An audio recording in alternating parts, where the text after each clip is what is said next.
Christopher Nolan's The Dark Knight has lots of lessons on film blocking, on how positioning characters in the frame can add meaning and feeling to a film.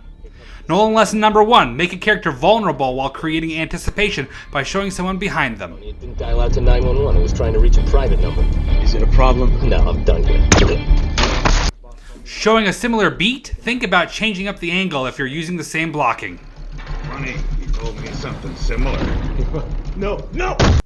Remember Minority Report's lesson on making the vulnerable position of sitting a position of power if the character is reacting casually to an intense situation? Under license registration. After firmly establishing vulnerability if a character is behind another, Nolan, just like in a Minority Report, flips the meaning by having the Joker with his back turned kill the bus driver. The blocking screams recklessness, our first window into who this character is. What happened to the rest of the guys? In a sea of tall people, shortness draws our attention and focus. Protect an outlaw vigilante than the lives of citizens? The Batman. A face or look in emotion draws our attention. His bright mask helps.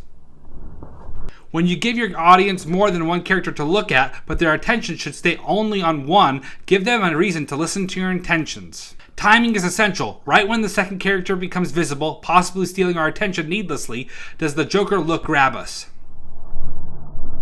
A character closer to camera more readily draws our attention. You are pushing against gravity when you do otherwise.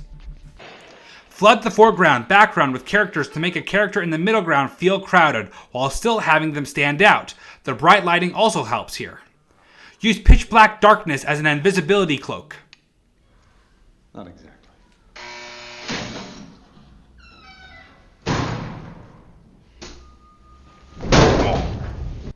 Have objects in foreground slightly overlap characters to make them feel surrounded.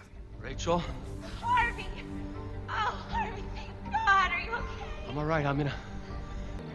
If it helps, flip the camera. This shot sets up Two-Face.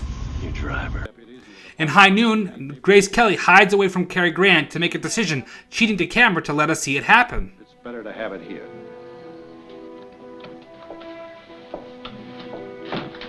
I'm sorry, honey. I know how you feel about it. After Rachel is killed, Bruce Wayne is distraught. When that is the mood and wanting to be secluded is the game, hiding away from camera as well as character also works. Very well then. Alfred. Yes, Bruce Wayne. Should I bring this on her? When limiting yourself to a close-up, let the little things speak volumes.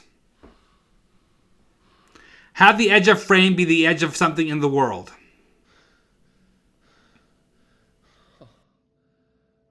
You may have heard of a graphic or match cut where the shape brings us from one shot to the other. With Nolan, I guess there's such a thing as match blocking. I need you plugged in checking Gordon's men and their family. In case you missed it, notice Gordon looking down and moving screen right, cutting to Bruce doing the same. I need you plugged in checking Gordon's men. Use match continuity of blocking when it's time, energy, and purpose. Forget Reese. I need you plugged in checking Gordon's men and their family.